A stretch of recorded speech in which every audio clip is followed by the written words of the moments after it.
What if you had to act, think, and breathe like your enemy? That's what some Israelis do for a living. That is, they pose as Palestinians. Their disguises include dressing up as elderly men or Palestinian women cradling pretend babies. During protests, they join crowds, chanting and throwing stones at the soldiers. Their strategy is to draw in other protesters and get closer to the army. And when the time is right, they suddenly begin arresting the Palestinians they were chanting and protesting next to just moments ago. And many times these arrests turn bloody. Musta'rib is an Arabic word, which refers to someone who specializes in the Arabic language or culture, or someone who lives among Arabs or becomes Arab, although not actually Arab themselves. And Musta'ribeen is its plural. In the context of Israel, Musta'ribeen, or its Hebrew derivative Mustaghvrim, refers to an undercover unit of the Israeli Defense Forces, made up of Israeli spies that disguise themselves as Arabs and infiltrate Palestinian territories. They use their weapon, disguise and surprise, to, quote, catch terrorists.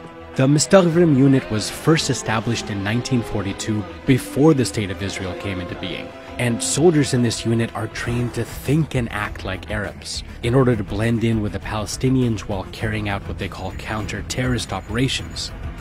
This way, they can gain access to Palestinian territories they normally couldn't as Israeli Jews.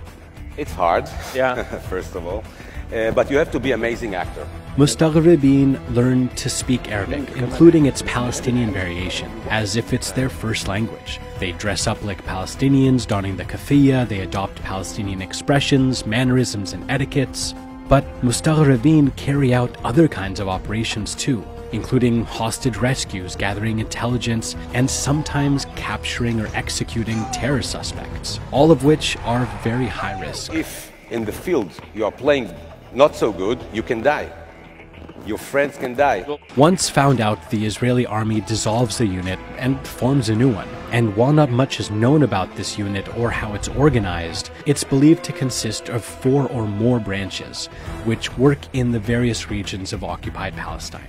A Netflix drama series, Fawda, portrays the Mustaghvrim unit and how it carries out these anti-terror operations.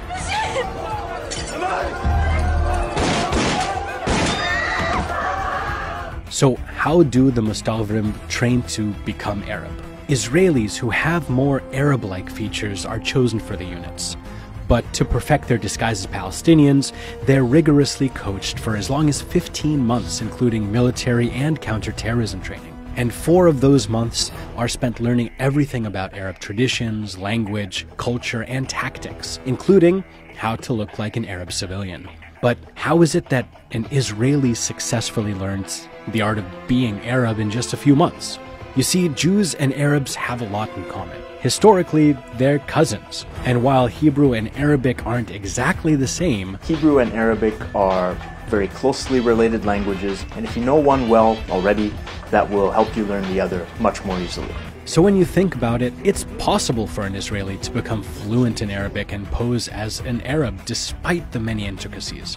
And vice versa. If trained, an Arab could pose as a Jew. Egypt says it's benefited from its own homegrown spies in the past, those it sent into Israel posing as Jews to gather intelligence and military secrets for Egypt during times of war. So what do you think of Israel's disguise and surprise tactics?